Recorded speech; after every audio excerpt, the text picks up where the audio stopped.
Something strange is happening right now in Central Asia that has so far escaped most of the world's attention. The Caspian Sea is the largest inland body of water that can be found anywhere in the world. Placed over the United States, it would stretch roughly from Los Angeles in the south all the way up into Oregon and Idaho in the north. With no natural connection to the rest of the world's oceans, the Caspian is technically the world's largest lake both by surface area and by volume, and is bordered by 5 countries: Russia, Kazakhstan, Turkmenistan, Azerbaijan, and Iran. And tragically, the Caspian Sea is rapidly collapsing to the point where in just a few decades from now, it'll probably be completely unrecognizable from today. Based on multiple recent scientific studies, including one published in the journal Nature in 2020 by researchers from the University of Bremen and Utrecht University, the Caspian Sea stands to decline by between 9 meters and 18 meters by the end of the 21st century, with the 9-meter decline taking place under a medium emission scenario and the more catastrophic 18-meter decline taking place under a high emission scenario. In more straightforward terms, a 9-meter decline in the water level of the Caspian Sea from today will translate into a net loss of 23% of the Caspian Sea's current surface area, while the greater 18-meter decline will result in a net loss of 34% of it. Either way, it's likely that by the end of the century, an area roughly the size of Portugal will dry up and become new land out of the Caspian Sea, which will change the world map and global geography substantially within many of our own lifetimes. And most alarmingly of all, the northern parts of the Caspian Sea might disappear within just the next couple of decades by 2050. You see, the Caspian Sea can be broadly divided between 3 different geographic sub-basins: a northern, center, and southern basin, and the depths of water between all of these basins is radically different. The southern basin is the deepest of all, with depths reaching more than a full kilometer, approaching truly oceanic depths. The center basin is very deep as well, with depths reaching as deep as 788 meters, while by comparison, the northern basin is extremely shallow.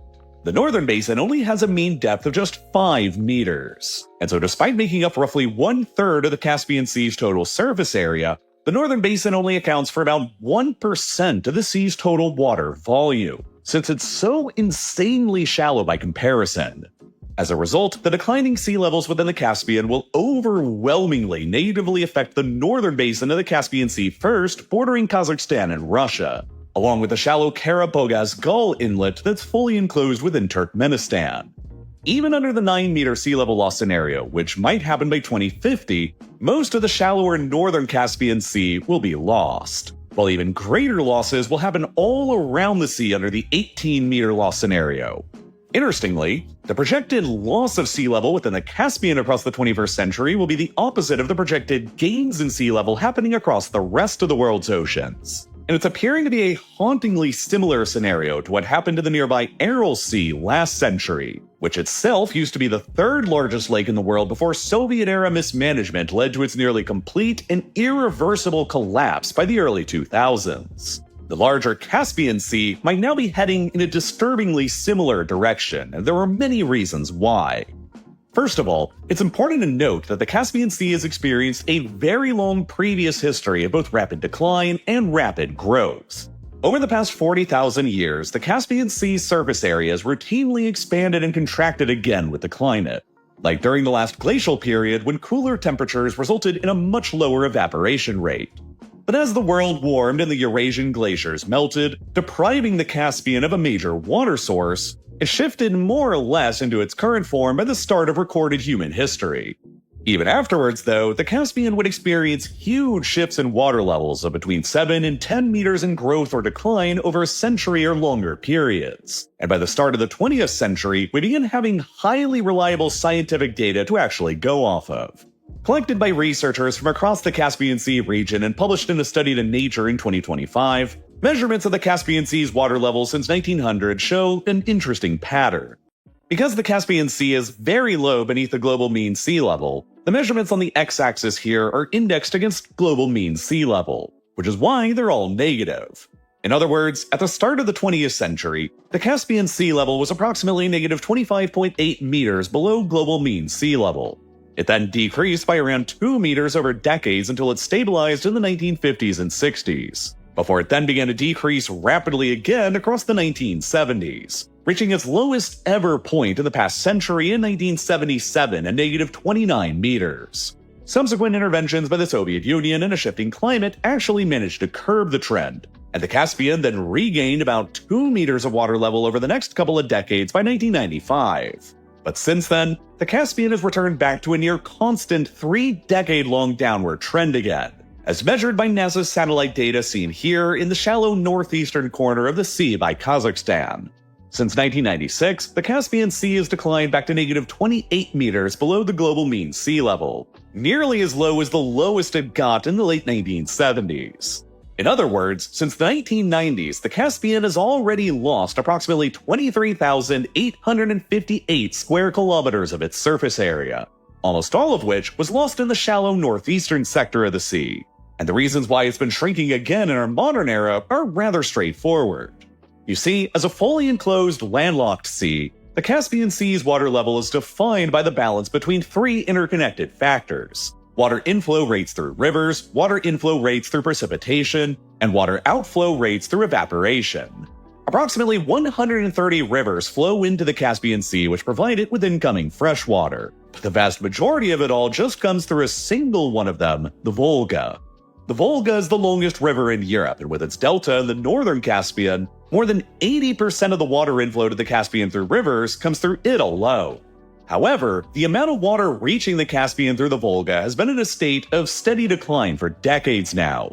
According to a 2026 peer-reviewed study published by the American Geophysical Union, the volume of water discharged through the Volga into the Caspian has declined from an average of about 263 cubic kilometers per year between 1991 and 2005 to about 231 cubic kilometers per year between 2006 and 2020, a reduction in flow of about 12%.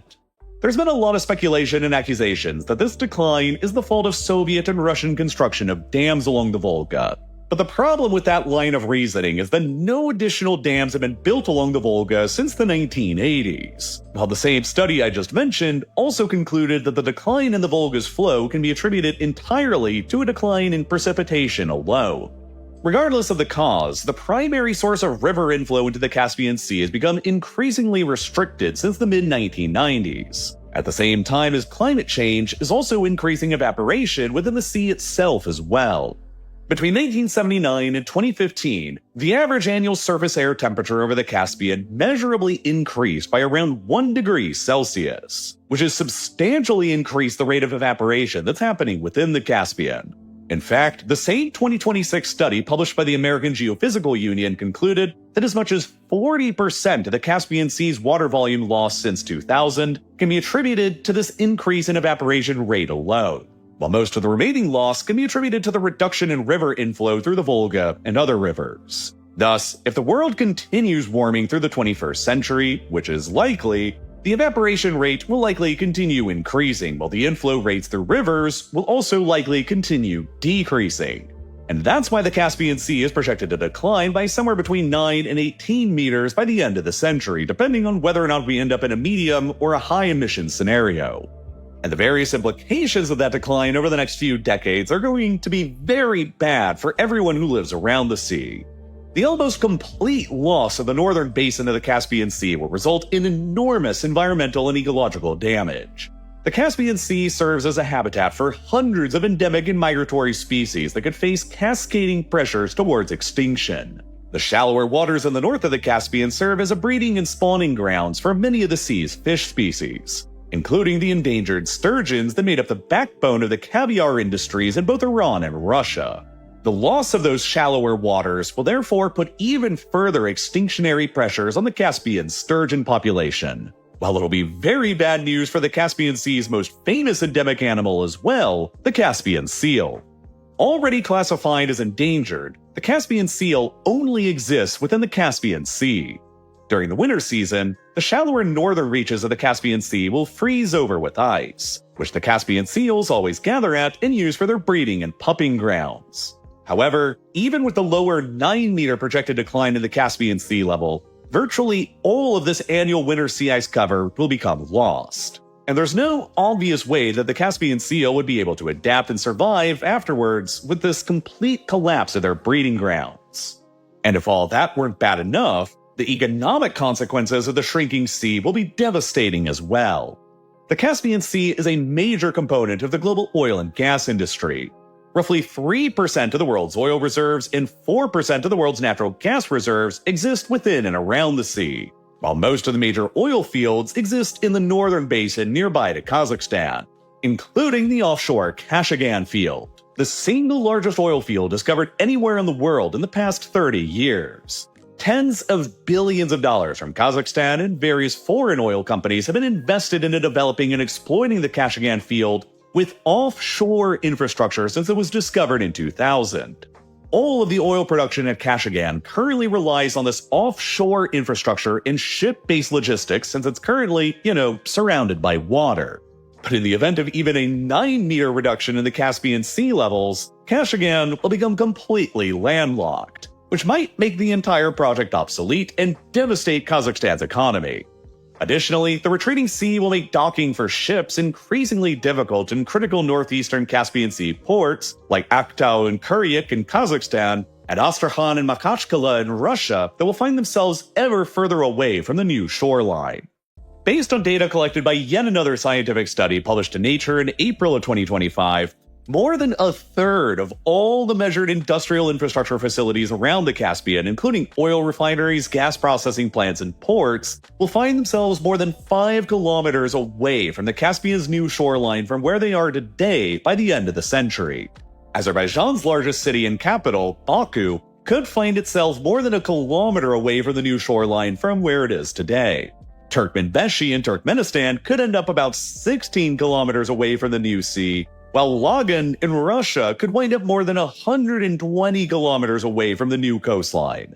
The Caspian Sea has no natural path out to the world's oceans, but it does have an artificial one in the form of the Volga-Don Canal in Russia, which was opened back in the 1950s and connects the Volga River and the Don River at their closest points, which is what enables continuous navigation across them between the Caspian and Black Seas.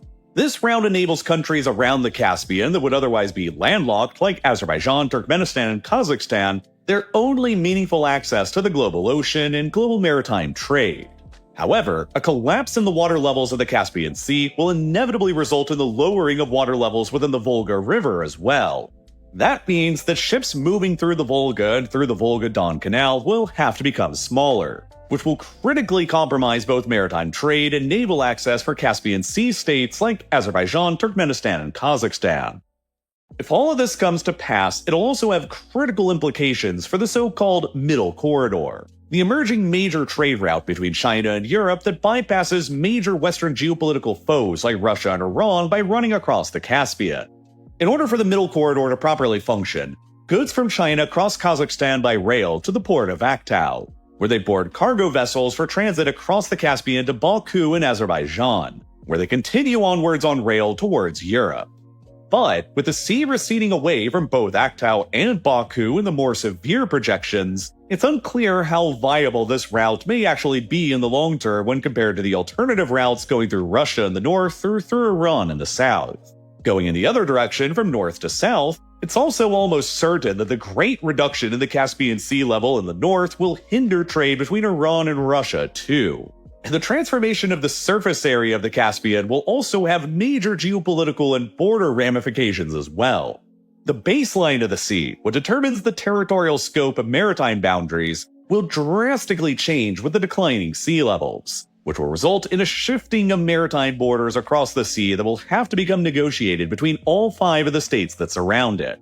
And additionally, there will be the question of who will control the newly revealed land.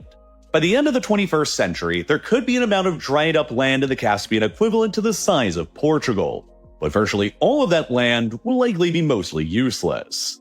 It will quickly transform into either desert or steppe. And then there's the problem that the Caspian Sea is heavily polluted too from its history of oil and gas extraction, shipping, and industrial and sewage dumping from all of the states that surround it. As a result, the dried up land in the Caspian is likely to be heavily contaminated by pollutants, which will make it virtually worthless for agriculture. And it'll probably be even worse than useless because much like what happened with the dried up lake bed in the Aral Sea, winds blowing across this region will carry all of that newly exposed toxic dust across the region that'll wreck the local air quality. As the drying up of the Caspian results in economic resources like fish and oil and gas getting more difficult to exploit, results in ports and maritime access getting more difficult to utilize, and results in a worsening environmental quality with a likely increase in toxic dust storms, what will end up happening to the roughly 15 million people who currently live around the sea? Many of them will likely pack up their bags and move somewhere else as climate refugees, similar to what happened around the Aral Sea after it collapsed in the 1990s and 2000s.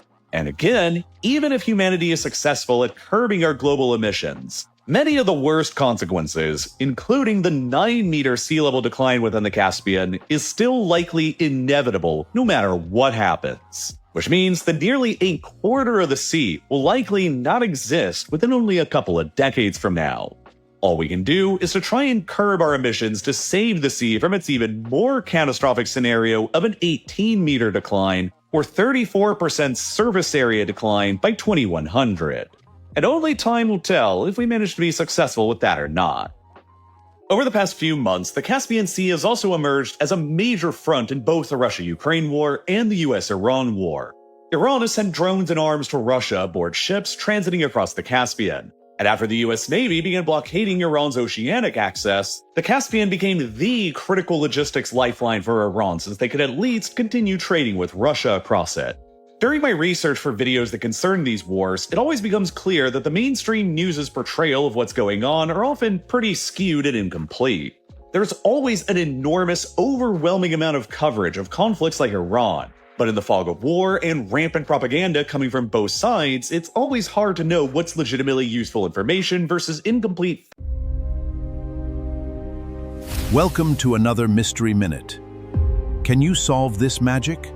Like and subscribe for more.